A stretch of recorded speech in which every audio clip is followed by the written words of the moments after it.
Sa iba pang ulat, tiwala ang Moro Islamic Liberation Front na magtatagumpay ang isinusulong na Bangsamoro na inaasahang magbibigay daan sa ibayong pagsulong at pag-unlad ng Mindanao. Si Joseph Parafina ang ating tagapagbalita. Positibo pa rin ang pananaw ng Moro Islamic Liberation Front na magtatagumpay ang usapang pangkapayapaan at ang pagtatatag ng Moro government sa ilang bahagi ng Mindanao.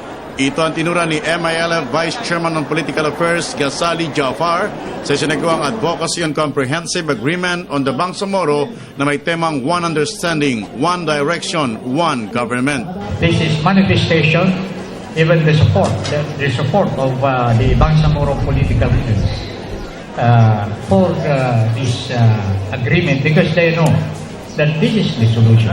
Minarapat ng sangguniang panlalawigan ng North Cotabato na gawin ito sa bayan ng Piquet para mas lalong maintindihan ng mamamayan ang mga sinasaad ng kasunduan. Bagay na malaking tulong sa publiko kung saan nakatulong na malaki sa pag-iisip ng mga ito sa nasabing usapin. Pananawagan po sa mga kasamahan po ng ating Pangulo dahil ang Pangulo po naniniwala tayo na 101% siya na decision siya na magkaroon na ng kalutasan ng problema sa Mindanao. So sa lahat po nila, mga abogado natin sa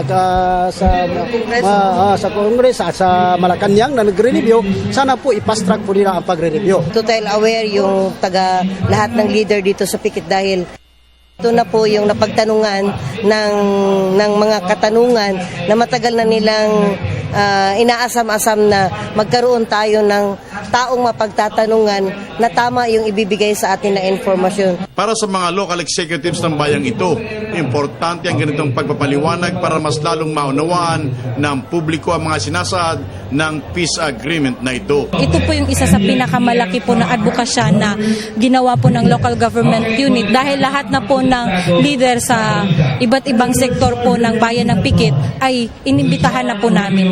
Sa ngayon, patuloy na naniniwala ang grupo ng MILF at ng pamahalaan na may sasabatas ang Bangsamoro Basic Law sa lalong madaling panahon.